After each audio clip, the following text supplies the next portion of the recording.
explanation can't come soon enough, talking about the Fed chair? It's a tough question to answer, honestly, Anna. I think what we see here is someone who has been a foil for President Trump almost since the president appointed him during his first term. The President Trump has regularly speculated about firing Jerome Powell. He's complained about his unwillingness, in the president's view, to lower interest rates fast enough. And there you see in that Truth Social post kind of a passive voice speculation about firing Powell. Now, it's been sort of understood that it's not possible to fire the Fed chair before the end of his term, which this particular case comes up in 2026. Up until now, if there's anyone who could within the executive branch, it would be the president, which makes his formulation of that post all the more curious. Normally, you would say that this is a position that cannot be fired within the federal government. That's certainly Powell's view of his position. But the president has already fired several other nominally independent regulators across the federal government, and the Supreme Court is looking into that question even as we speak. So again, sort of a veiled threat of some kind from the president, but not a lot of specificity there. Brian, tell us more, though, about the comments we heard from the Fed chair that has apparently really set the president off. Yeah, well, I mean, he was saying that the tariff policies are going to throw the United States economy into definitely more uncertainty that at least they had planned for. So the Federal Reserve chairman telling the Economic Club of Chicago yesterday that the tariffs were larger than they had expected. And for that reason, they expect the U.S. economy to grow slower and for price pressures and for inflation to go higher as a result of these policies. Take a listen to the Fed chair yesterday. Our obligation is to keep longer-term inflation expectations well anchored, and to make certain that a one-time increase in the price level does not become an ongoing inflation problem. We may find ourselves in the challenging scenario in which our dual mandate goals are in tension. If that were to occur, we would consider how far the economy is from each goal and the potentially different time horizons over which those respective gaps would be anticipated to close. I want to point out that that challenging scenario is one that the Federal Reserve has been in before during Trump's first term, during the trade war with China as well, where it was actually the ratcheting up of the tariff conversation that led the Federal Reserve to lower interest rates with the economic uncertainty, financial markets also roiling at the time. So maybe the similar playbook here, although I want to point out the Fed has been very adamant they do not make interest rate moves based off of, politics. But if the economy and the financial markets do react negatively, maybe that puts the Fed in an uncomfortable position to act. He quoted Ferris Bueller, actually, the Fed chair yesterday, saying life moves pretty fast, clearly tariff policy as well. Well, and this is a Fed chair, Jeff, who has shown independence, even though he was appointed by President Trump, actually in his first term. Now he's repeatedly taken on some heat from the president, who's called for his resignation multiple times. The Fed chair, Jerome Powell, said it's not permitted under law for him to be fired. So what do you make of this growing tension between these two? Couple things. Number one, President Trump, as you rightly say, appointed Fed Chair Powell during his first term, passing over at the time Janet Yellen, who was the Fed chair and then ended up becoming President Biden's Treasury Secretary. President Biden reappointed him, and that may give President Trump another opportunity to blame Biden, which is something that he likes to do. In general, I would say my analysis is President Trump likes to have a foil, whether that is the Fed chair, whether that is the media, whether that is his predecessor. That's something that he likes very much. He needs to have something or someone to blame. And right now, he's got a lot of problems. And so he's looking for people to point the finger at. As we've mentioned, Jason, we have seen this president get rid of IGs, FBI directors, people who traditionally would seem off limits. And so normally we would say he couldn't fire someone from an independent agency, full stop. But that question is currently before the Supreme Court right now, with a ruling expected at any time. What is your reaction, Jason, to the president's threat to now terminate Powell? Should we take it seriously?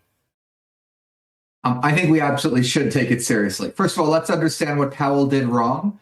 He stated the obvious. He said something that every economist is saying, which is these tariffs are going to cause higher inflation and higher unemployment. In his first term, there were two big constraints on firing Powell.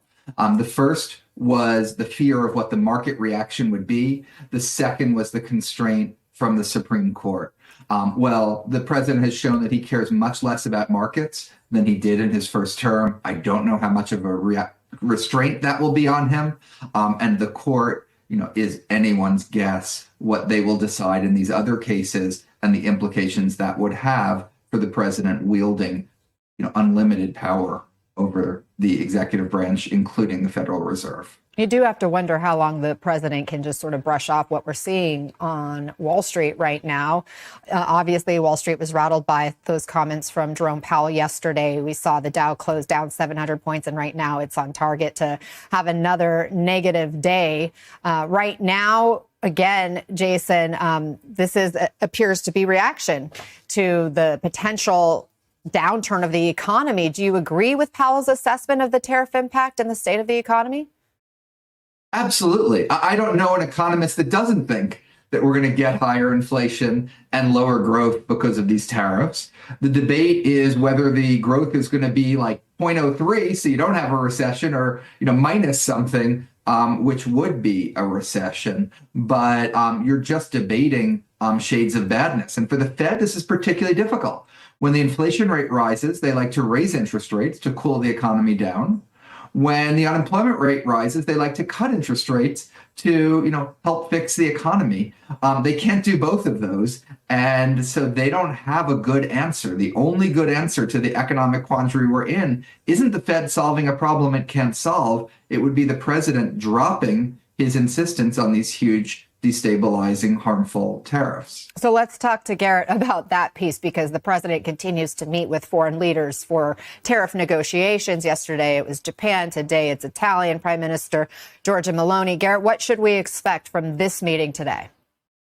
Well, the Italian prime minister represents a far-right party in Italy. She's sort of culturally aligned with President Trump, seen to be one of the most conservative leaders in Western Europe. So there should be some positive vibes from this meeting. But Italy also has a significant trade surplus with the United States, the U.S. in a trade debt to Italy, which is not something the president would like, nor will he like the fact that Italy is a laggard when it comes to defense spending, and they're short of the NATO goal of 2% of their GDP. So some thorny issues to hash out with a leader who might otherwise be seen as something of a bridge between this president and the European Union. We will watch this all play out, as we've gotten used to seeing in an Oval Office meeting. The two are expected to have around 1 o'clock today, Anna.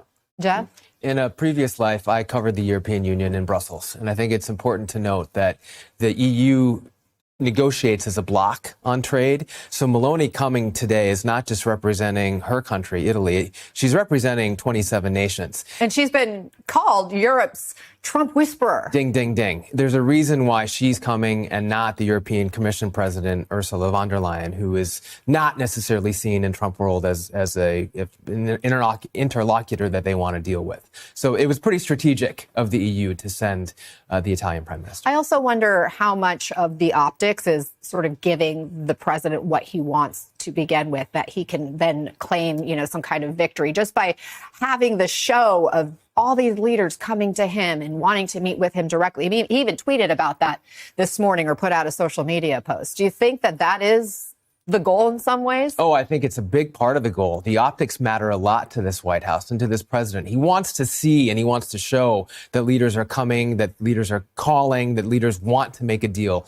He likes very much to be the deal maker in chief. And if he shows the world, if he shows his constituents that others are coming and I don't want to say bending the knee, but at least coming and doing what he wants, that's a win for President Trump. The president, Brian, has said that these tariffs would be bringing in $2 billion a day of revenue to the U.S. government. But then there was some new data that just came out that really suggests that's not happening. What are the facts? Yeah, and that's coming from his own CBP in a statement to CNBC saying that the real figure is actually somewhere closer to $500 million. That's well short of what the president has said of $2 billion per day. But I think what's even more important than the actual number itself is the kind of rhetorics around who's actually paying it. Because I want to point out that when it comes to these import fees, really it's an American importing company that in many cases is the one that has to fill out the forms to say, hey, here's the tariff that we need to pay. And then they pay CBP that fee. So it's not the CCP or the European Union that's paying those fees. It's American companies that are bringing those goods